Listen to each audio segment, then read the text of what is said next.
Hello students, कैसे हैं आप सब। आई होप आप सब बहुत अच्छे से होंगे और अपनी पढ़ाई भी अच्छे से कर रहे होंगे। तो welcome to my channel Pooja special व्याकरण क्लासेस। लास्ट क्लास में हम लोग विशेषण टॉपिक पढ़ रहे थे, उसी में कुछ रह गया था, थोड़ा सा छूट गया था। आज हम उसी को कवर करेंगे। तो स्टार्ट करते हैं। एक बार मैं फिर से आपको रिपीट कराती हूँ, विशेषण क्या होता है ये तो आप लोगों को पता ही है। विशेषण के काइंड, हमने प्रविशेषण, ये सब हमने लास्ट वीडियो में पढ़ लिया था। यदि आपने नहीं देखी है तो आप प्लीज उसे मेरी चैनल पर जाकर, मेरी प्लेलिस्ट बनी हुई है, उसमें आप जाकर देख सकते हैं और इसको पूरी तरह समझ सकते हैं। उसमें मैंने पूरा संख्यावाचक और परिमाणवाचक विशेषण के बारे में पूरा बताया है।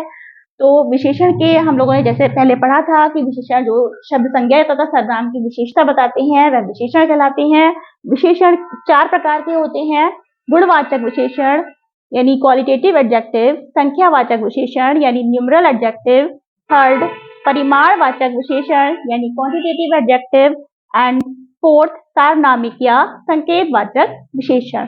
तो हम लोगों ने 3 विशेषण लास्ट वीडियो में पढ़ लिए थे, अच्छी तरह से उसके एग्जाम्पल्स भी देख लिए थे और अच्छी तरह से समझ लिया था। तो आज हम लोग 4th विशेषण पढ़ेंगे, 4th काइंड पढ़ेंगे, सार्वनामिक या संकेतवाचक विशेषण, जिसे इंग्लिश में डेमोन्स्ट्रेटिव एडजेक्टिव भी कहते हैं। जैसे हमने सर्वनाम में भी ये पढ़ा था, सर्वनाम जो था वो भी डेमोन्स्ट्रेटिव था, तो उसमें भी हमने पढ़ा था सार्वनामिक। तो इसी तरह से आज हम इसमें भी देखेंगे। देखिए, पहले तो इसकी परिभाषा देख लेते हैं कि सार्वनामिक या संकेतवाचक विशेषण होता क्या है।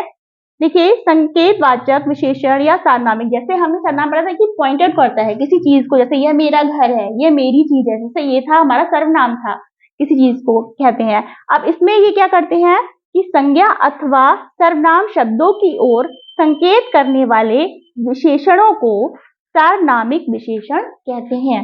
जो संज्ञा तथा सर्वनाम शब्दों की ओर संकेत करते हैं, पॉइंट आउट करते हैं, बताते हैं कि ये संज्ञा या ये सर्वनाम, ये चीज, तो वो हमारे सार्वनामिक विशेषण कहलाते हैं। जैसे देखिए, यह कलम मेरा है, जैसे यह कलम, इस कलम की तरह बताया, यह कलम, दिस पॉइंट, यह कलम मेरा है, तो यहाँ पे यह क्या हुआ, सार्वनामिक विशेषण। वह किताब मेरी है, तो यहाँ पे वह किताब, किस किताब के बारे में, वह किताब मेरी है, तो यहाँ पर ये हमारा सार्वनामिक विशेषण हो गया। ऐसे ही थर्ड एग्जाम्पल है, कुछ लड्डू दीजिए, कुछ लड्डू दीजिए, तो हमारा ये कुछ पॉइंट आउट कर रहे हैं लड्डुओं को, ये कुछ लड्डू दीजिए, तो यहाँ पर सार्वनामिक विशेषण हो गया। अब एक बात ये आती है कि आप लोग कंफ्यूज होते हैं कि सर्वनाम भी मैम, कुछ सर्वनाम भी ऐसे ही होते हैं, उसमें भी यही लगा होता है, यह वह, वहां पे भी यही वर्ड्स होते हैं।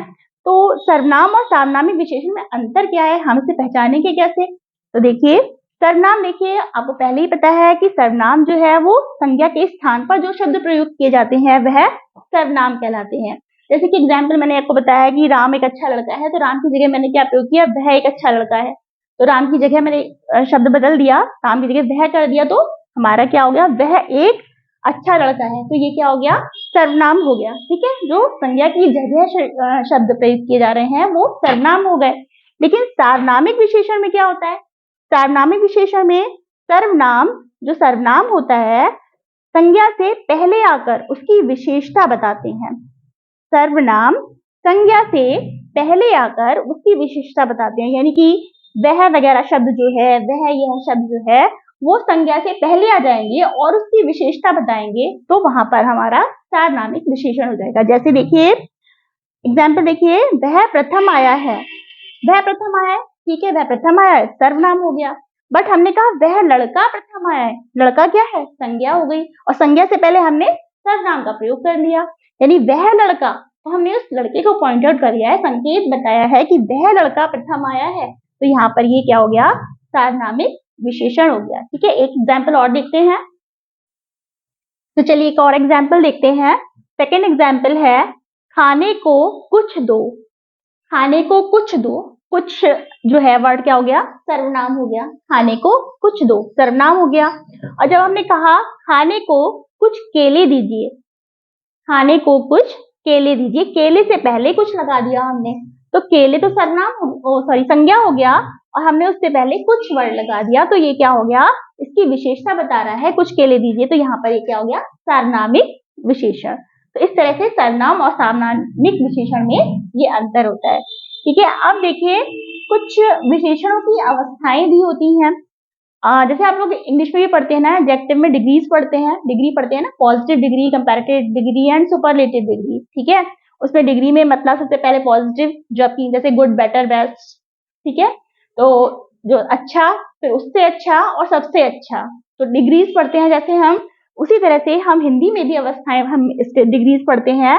उनमें 3 अवस्थाएं होती हैं, जैसे मूलावस्था जो मेन जो होती है वो पॉजिटिव हो गई डिग्री, और सेकंड है उत्तरावस्था यानी उससे अच्छा, कंपैरेटिव डिग्री जो हम लोग इंग्लिश में बोलते हैं, और थर्ड है उत्तमावस्था यानी सुपरलेटिव डिग्री, ठीक है। अब पॉजिटिव डिग्री जो आपको पता ही है, मूलावस्था में जो होता है किसी से तुलना नहीं होती है, ठीक है। सेकंड उत्तरावस्था यानी कंपैरेटिव डिग्री में हम क्या करते हैं, तुलना की जाती है ना। और थर्ड सुपरलेटिव डिग्री में सबसे अच्छा या सबसे बुरा बताया जाता है कि ये सबसे अच्छा है, इज द बेस्ट, या सबसे अच्छा बताया जाता है या सबसे बुरा बताया जाता है, तो वो होती है हमारी सुपरलेटिव या उत्तमावस्था। जैसे एग्जाम्पल में ये हमारी पॉजिटिव डिग्री में है, हिंदी में मूलावस्था उच्च, फिर उच्चतर और उच्चतम। उच्चतर कंपैरेटिव यानी कि उत्तरावस्था, इसमें तर प्रत्यय का प्रयोग होता है, प्रत्यय हम लोग बाद में पूरा डिस्कस करेंगे, पूरा पढ़ेंगे। और उच्चतम यानी कि तम प्रत्यय लगा हुआ है इसमें, ये लगाकर हम ये मूलावस्था से हम उत्तरावस्था और उत्तमावस्था बनाते हैं। डिग्रीज में चेंज करने के लिए आता है कि आप इसे इसमें उत्तरावस्था में लिखिए या उत्तमावस्था में लिखिए, तो हमें इस तरह से लिखना पड़ता है। हमें मूलावस्था में दिया होता है, हमें डिग्रीज चेंज करनी पड़ती हैं, ठीक है। अब मैंने कुछ यहाँ पर अवस्थाएं लिख रखी हैं, तो देखिए कुछ जो इम्पोर्टेंट है ये लिख दी है। जैसे सरल है, सरल का सरलतर, तर और तम लगा के बनाएंगे तो सरल का सरलतर और सरलतम। निम्न का निम्नतर और निम्नतम। अधिक अधिकतर अधिकतम, ठीक है। महान महानतर महानतम। दीर्घ का दीर्घतर दीर्घतम। तो ये हमारी अवस्थाएं हैं जो कि हम मूलावस्था यानी पॉजिटिव डिग्री से हमने कंपैरेटिव में चेंज किया और सुपरलेटिव में चेंज किया, ठीक है। अब हम लोग थोड़ा सा सरनाम बनाने के तरीकों देखेंगे कि विशेषण किस किस चीज से और हम रचना कर सकते हैं। विशेषण की सर्वनाम शब्दों से, संज्ञा शब्दों से विशेषण शब्दों की रचना भी की जाती है, तो वो भी एक बार देख लेते हैं। तो चलिए अब हम लोग विशेषण शब्दों की रचना देख लेते हैं कि विशेषण शब्दों की रचना कैसे की जाती है। कभी संज्ञा से विशेषण शब्द बनाना होता है तो सर्वनाम से बनाते हैं, कभी कभी क्रिया से विशेषण शब्द बनाए जाते हैं, और कभी अव्यय से। तो इन चारों से भी हम विशेषण शब्द की रचना करते हैं। चलिए एक बार ये देखते हैं, संज्ञा से विशेषण शब्द की रचना। अब संज्ञा तो आप लोग जानते ही है, संज्ञा जो हमारा नाम नेम वर्ड्स होते हैं वो संज्ञा कहलाते हैं। संज्ञा कई प्रकार की होती है, ये सब आपको पता ही है। अब जैसे जोश संज्ञा है, हमने इसको विशेषण बना दिया तो क्या कहा, जोशीला। जैसे उसके अंदर बहुत जोश है और हमने कह दिया वो एक जोशीला व्यक्ति है, तो ये क्या हो गया, उसकी विशेषता हो गई, विशेषण हो गया, ठीक है। ऐसे ही ठंड, ठंड से क्या बनाया, ठंडा, यानी आज बहुत ठंड है, ये संज्ञा हो गई। और यदि कहेंगे मतलब आज ठंडा मौसम है, मौसम की विशेषता हो गई, तो यहाँ पे क्या हो गया, ये विशेषण हो गया, ठीक है। ऐसी ईमानदारी, ईमानदारी है और वह बहुत ईमानदार है, तो ये उसकी विशेषता हो गई। नगर का नागरिक, तो ये इस तरह से हम संज्ञा से विशेषण बनाते हैं। दूसरा है सर्वनाम से विशेषण शब्द की रचना। अब सर्वनाम हमको पता है कौन से होते हैं, मैं, यह, जो, वह, कुछ। इनसे मैं से मेरा, यह का ऐसा, जो का जैसा, ऐसी वह का वैसा, कुछ का कितना। ये सर्वनाम शब्दों से हमने विशेषण बनाए हैं, ठीक है। तो यहाँ पे ये विशेषण की तरह प्रयुक्त होते हैं। तीसरा है क्रिया से विशेषण शब्दों की रचना। क्रिया शब्द भी आप लोग जानते हैं, क्रिया जो जिनसे की काम करने या करने का या करवाने का, होने का पता चलता है, वो क्रिया शब्द होते हैं। जैसे बनाना, भूलना, टिकना, कमाना, कुछ भी काम जो भी करते हैं वो हमारे क्रिया शब्द कहलाते हैं। अब उससे हम विशेषण शब्द बनाएंगे, जैसे बनाना, वो ये काम कर रहा है या बना रहा है, और ये क्या है, वो बहुत बनावटी। हमने बनाना से क्या शब्द बनाया, बनावटी, वो तो बनावटी है, ठीक है। तो बनावटी क्या हो गया, विशेषण हो गया। भूलना का भुलक्कड़, वो भूल जाता है, या तो वो तो भुलक्कड़ है, उसकी विशेषता हो गई, तो भुलक्कड़ बन गया हमारा। ऐसी टिकना, कोई चीज टिक रही है यहाँ पे, तो ये चीज टिकाऊ है ना। कमाना का कमाऊ, वो कमाऊ है, तो यहाँ पे विशेषता आ गई, इसलिए विशेषण बन गया। तो यहाँ पर ये क्रिया से विशेषण शब्दों की हमने रचना कर दी। थोड़ा सा एग्जाम्पल्स मैंने लिख दिए हैं, बाकी आपको बुक्स में बहुत सारे एग्जाम्पल्स मिल जाएंगे, तो इसी तरह हम बनाते हैं।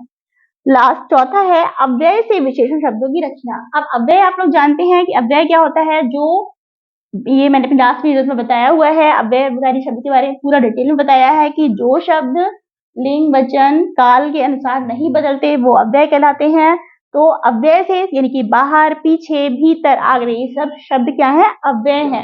तो अव्यय शब्द में हम कैसे बनाएंगे, जैसे बाहर है तो बाहर का बाहरी, पीछे का पिछला, भीतर का भीतरी और आगे का अगला।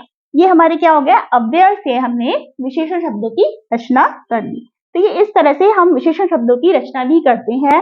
अब आपका ये टॉपिक पूरा कंप्लीट हो गया, जिसमें विशेषण की हमने अवस्थाएं भी पढ़ ली, विशेष शब्दों की रचना पढ़ ली, प्रविशेषण पढ़ लिया, सभी कुछ पढ़ लिया। तो आज ये चैप्टर आपका कंप्लीट होता है यहीं पर। यदि इसकी एक्सरसाइज चाहिए तो वो भी आप बताइएगा, मैं वो भी करा दूंगी। तो अब ये चैप्टर कंप्लीट हो गया है। यदि आपको वीडियो अच्छी लगी हो तो लाइक कीजिए, शेयर कीजिए, सब्सक्राइब कीजिए, और नेक्स्ट वीडियो में हम लोग नए टॉपिक के साथ फिर से मिलेंगे। Thank you so much.